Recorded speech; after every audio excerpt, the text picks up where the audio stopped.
Thousands of people in Iran in the streets. They want their country back, and for that brutal and repressive Islamist government to get out. In fact, it's not just a little brutal. It's already killed, that we know of, between 12,000 and 20,000 people.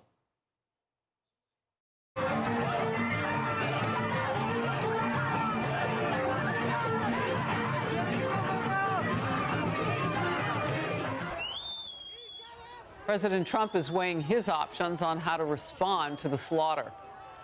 And a wide range varying from a direct military strike, a cyber attack, or other non-military approaches.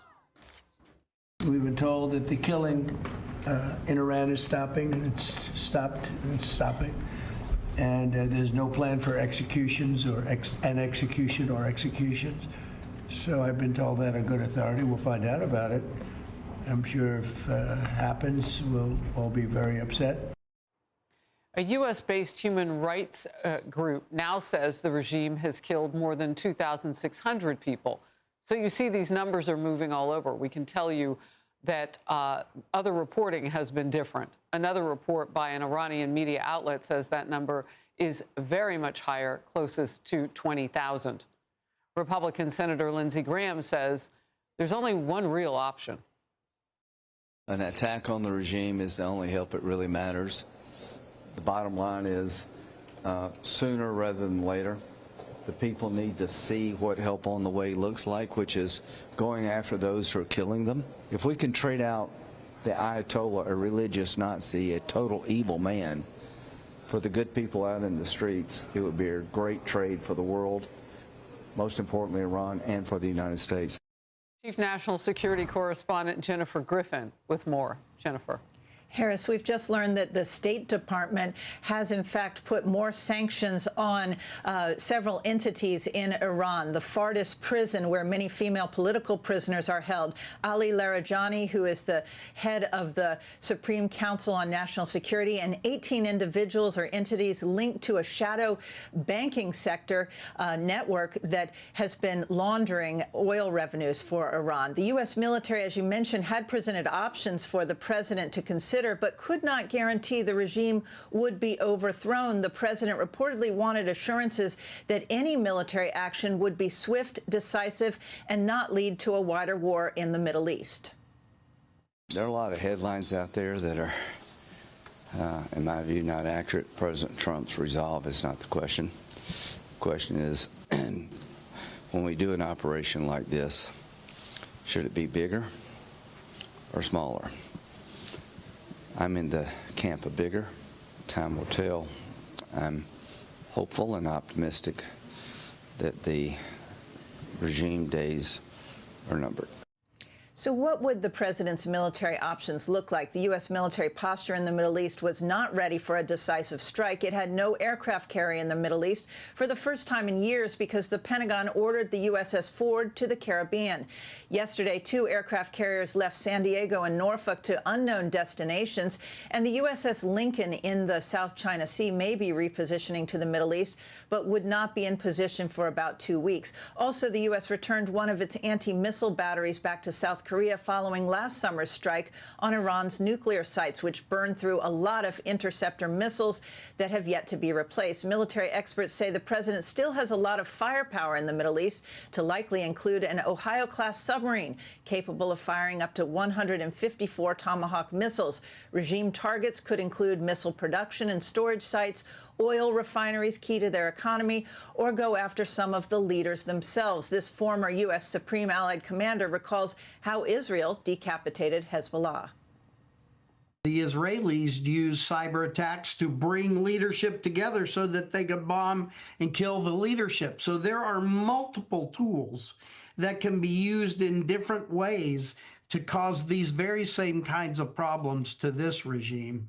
And I believe we should be there. We should not only be attacking them in a cyber way, but we should be entering into the information warfare piece.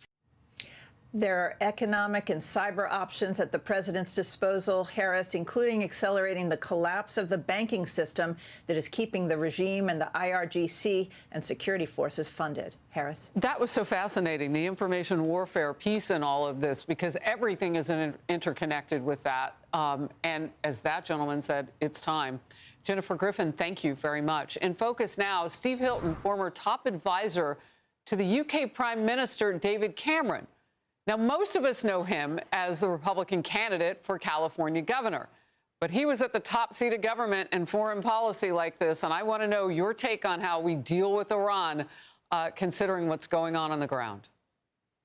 Look, Harris, we all agree that this is a brutal authoritarian regime that's terrorizing its own people, and for so long before President Trump took such decisive action was terrorizing the world.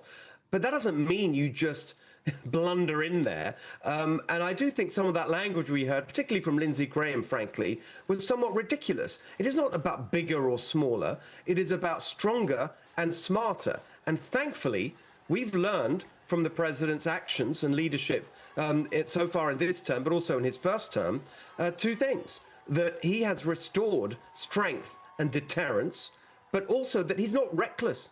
He's not just going to run in somewhere and cause all sorts of mayhem to make a good, strong first impression. He thinks things through. The other thing we've learned, in particular in the last week or so, is that the US military and our intelligence services have extraordinary capabilities when led properly, as they are being now. You put all that together, and I think that the options are very clear for the kind of thing that President Trump will do to make sure that his word is taken seriously, as it already has been. The sanctions, exactly as Jennifer was talking about, the oil sanctions and the maximum pressure on this regime. The cyber is incredibly important so that the protesters can organize and keep going and the regime doesn't get the upper hand. But also remember, covert operations that we may never even know about can actually have important role here. I'm very confident that the president is taking this soberly and seriously, and will make sure that, as he has every single time up till now, the world knows that when he says something, he means it and will back it up. Look, I don't want to gloss over the pictures on the left side of the screen, and they are from the last, weekend. They have shut down the radical Islamic government there in Iran has shut down the internet for its people. Elon Musk is addressing some of that with Starlink. But getting information, credible information, has been really difficult about what's actually happening to the people. It was, encouraging to hear President Trump say that he's hearing that there is less violence and people are no longer being executed, and that a 26-year-old who was next was not about to be executed. But we're watching very carefully for any slivers of info that we can get. Meanwhile, Washington Examiner editor-in-chief Hugo Gordon is asking, why aren't liberals standing in solidarity with the Iranian people? This is a great question. He writes this: there is a deafening silence on the left about Iran. So where are left-wingers whose pose is normally to be the moral conscience of the developed world, and who rarely miss a chance to boast that they are on the side of the little guy? And oppressed people is demanding an end to autocracy with obvious justice, and left-wingers have not even chirped in solidarity? Your take. Yeah. It's absolutely stunning. And I'm afraid, Harris, it's yet another example of that well-known affliction, TDS, Trump derangement syndrome. But look where it puts the left these days. Just because President Trump has made it clear that he is for the people in Iran and against the regime, now you see, because Trump's against the regime, the left here in America have to be for it and abandon the people. It is absolutely ludicrous. That's actually what's going on. They cannot bring themselves to support a movement, a popular movement against authoritarianism, because President Trump supports it too, and has done powerfully and more strongly than their guy Obama ever did when this happened a decade or so ago. Steve Hilton, great to have you in focus. Thank you. Thank you.